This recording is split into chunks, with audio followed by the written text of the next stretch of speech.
Kidlat News Updates. Sa ating mga balita, Pastor Apollo Kibuloy sumuko na. 6.8 million na halaga ng shabu nakuha sa isang driver sa Negros Occidental. Presidential Museum sa Baguio City, bukas na sa publiko. Ako po si Cesar Soriano, kasama ang buong puwersa ng Kidlat News Channel para ihatid ang mga nangunang mga balita sa buong kapuluan.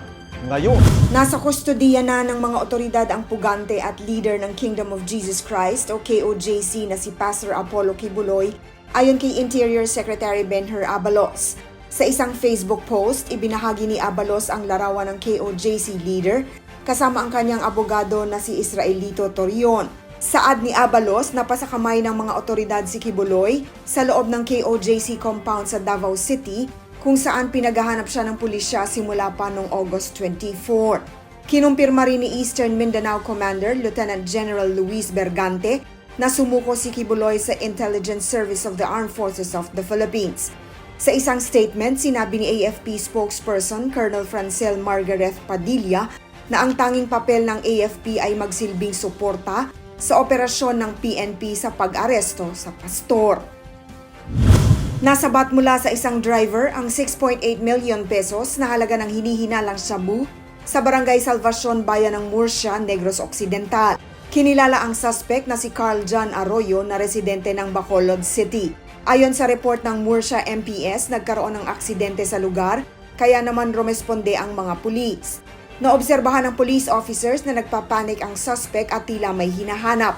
Sa kanilang patuloy na pagbusisi, napag-alaman na may nakatagong transparent plastic pack na naglalaman ng shabu sa bumper ng kanyang sasakyan. May natagpuan din mga pakete sa loob ng sling bag ng suspect. Ang bawat pakete naglalaman ng 500 grams ng shabu.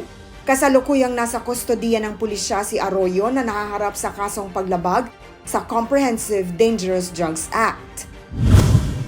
Sa gitna ng lakas ng ulan, nagawa pa ring magtipon-tipon ng mga tao sa public opening ng Presidential Museum sa loob ng Baguio Mansion House. Tampok sa naturang museo ang iba't ibang presidential artifacts at visual displays na nagpapakita ng significant historical timelines sa bansa. Kabilang sa mga dumalo sa opening sina First Lady Liza Araneta Marcos, Tourism Secretary Cristina Garcia Frasco at City Mayor Benjamin Magalong. Bukas ang Presidential Museum sa publiko mula Martes hanggang Linggo, alas 9 ng umaga hanggang alas 3 ng hapon. Walang admission fee ang museo bagamat pinapayuhan ng Baguio LGU na mag-register muna sa Presidential Museum website bago bumisita rito. Para sa Kidlat News Updates, ako si Rosalyn Sinchonko, nag-uulat.